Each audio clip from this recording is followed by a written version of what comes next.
இன்றைக்கி நாம் பார்க்க போகிற ரெசிபி சிக்கன் கொத்து பரோட்டா. ஹோட்டல்ஸ்லாம் சாப்பிடக்கூடிய சிக்கன் கொத்து பரோட்டா வீட்டிலே எப்படி செய்யலான்னு பார்க்கலாம். ஃபஸ்ட்டு பரோட்டாக்கு மாவு பிசைஞ்சு எடுத்துக்கலாம். மாவு பிசைறதுக்காக 250 கிராம் மைதா எடுத்துருக்கிறேன். ஆயில், சால்ட், அப்புறம் தண்ணி, இவ்வளோதான் மாவு பிசைறதுக்கு.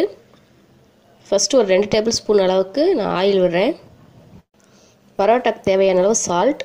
இதை நல்லா பிசைஞ்சுக்கலாம். எண்ணெயோட மாவு நல்லா ஃபஸ்ட்டு பிசறிக்கலாம். தண்ணி விட்டுக்கலாம்.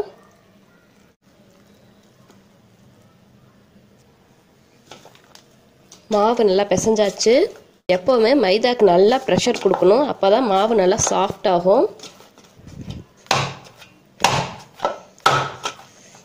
இந்த மாதிரி நல்லா மாவை அடித்து பிசையணும், இல்லைன்னா பரோட்டா ஒரு மாதிரி ரப்பர் மாதிரி வந்துடும். கொஞ்சம் ஆயில் விட்டுக்கலாம் மேலே மாவு காயாமல் இருக்கிறதுக்காக. இந்த மாவு ஒரு மணி நேரம் ஊறணும். ஊறனாத்தான் பரோட்டா நல்லா சாஃப்டாக வரும். ஸோ 1 மணி நேரம் கழித்து இந்த பரோட்டா இட்டுக்கலாம். ரியா சமையலை சப்ஸ்கிரைப் பண்ணுங்கள். அப்படி பக்கத்தில் இருக்க பெல் சிம்பிளையும் கிளிக் பண்ணிவிடுங்க. அப்போ தான் என்னுடைய அப்டேட்ஸ் உடனுக்குடன் நீங்கள் பார்க்க முடியும். நான் இன்றைக்கி மதியானம் செஞ்ச சிக்கன் குருமாவை எடுத்துருக்கிறேன். நான் இதுக்குன்னு தனியாக சிக்கன் குருமாவெல்லாம் செய்யலை. மதியானம் செஞ்ச குருமாவையே தான் எடுத்துருக்கிறேன். அந்த மாதிரி நீங்களும் வீட்டில் சிக்கன் குழம்பு குருமா ஏதாவது வச்சது இருந்ததுன்னா அதையே நீங்கள் யூஸ் பண்ணிக்கலாம். அப்படி இல்லைன்னா தனியாக செஞ்சு யூஸ் பண்ணிக்கோங்க. இந்த குருமாவோட வீடியோ நான் போட்டிருக்கிறேன். அதோட லிங்க்கை கீழே டிஸ்கிரிப்ஷன் பாக்ஸில் கொடுக்குறேன், வேணுங்கிறவங்க பார்த்துக்குங்க. ஸோ நான் இந்த குருமாவை தான் இப்போ எடுத்துருக்கிறேன். பரோட்டாக்கு இந்த குருமாவை தான் இப்போ யூஸ் பண்ண போகிறேன். குருமாவிலேருந்து சிக்கனை தனியாக எடுத்து வச்சுருக்கிறேன். இப்போ இதை நல்லா கட் பண்ணிக்கலாம் குட்டி குட்டியாக. போன் இருந்துச்சுன்னா அதை எடுத்துருங்க தனியாக, வெறும் பீஸை மட்டும் போடுங்க. எல்லா சிக்கனையும் நல்லா கட் பண்ணியாச்சு. இது இருக்கட்டும், அப்புறமா யூஸ் பண்ணிக்கலாம். நான் 3 முட்டை எடுத்துருக்கிறேன். 2 பரோட்டாஸ்க்கு 1 முட்டை இந்த இதில் எடுத்து சேர்த்தோன்னு சொன்னால் நல்லாயிருக்கும். இந்த முட்டைக்கு தேவையான அளவு சால்ட் போட்டுக்கலாம். இதை நல்லா மிக்ஸ் பண்ணிக்கலாம். நல்லா பீட் பண்ணியாச்சு. இது இருக்கட்டும். மாவை திரட்டி எடுத்துக்கலாம். பரோட்டாக்கு பண்ணணும்னுலாம் அவசியம் இல்லை, ஜஸ்ட்டு சும்மா திரட்டினாலே போதும். நம்ம இதை பிக்கத்தான் போகிறோம், அதனால் சப்பாத்திக்கு திரட்டுற மாதிரி சும்மா திரட்டினாலே போதும். பரோட்டா பண்ணுறதுக்காக தோசைக்கல் வச்சுருக்கு, அது நல்லா காஞ்சிருச்சு.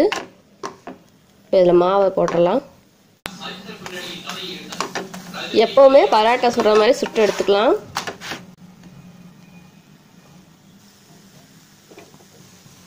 இது நல்லா சுட்டாச்சு.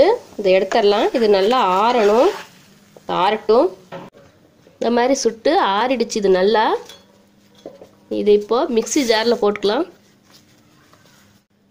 மிக்ஸியில் போட்டு விட்டு விட்டு சுற்றி இருக்கிறேன். இங்கே பாருங்கள், பரோட்டா பிச்சு போட்டால் எப்படி வருமோ அந்த மாதிரி சுற்றியாச்சு.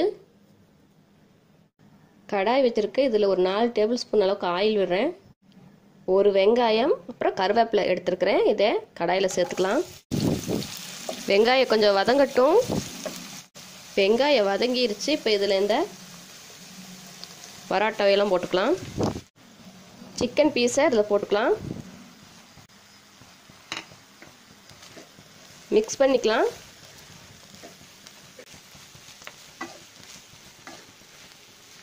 சிக்கன் குருமாவை இதில் ஊற்றிடலாம். நல்லா மிக்ஸ் பண்ணி விட்டுறலாம். கொஞ்சம் அப்படி நல்லா கொத்தி விட்டுறலாம்.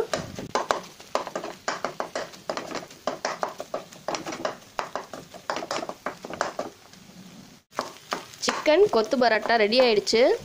இது வரைக்கும் நம்ம சேனலை சப்ஸ்கிரைப் பண்ணாதவங்க சப்ஸ்கிரைப் பண்ணுங்கள். இந்த வீடியோ உங்களுக்கு பிடிச்சிருந்துச்சுன்னா லைக் பண்ணுங்கள், ரொம்ப பிடிச்சிருந்துச்சுன்னா ஷேர் பண்ணுங்கள்.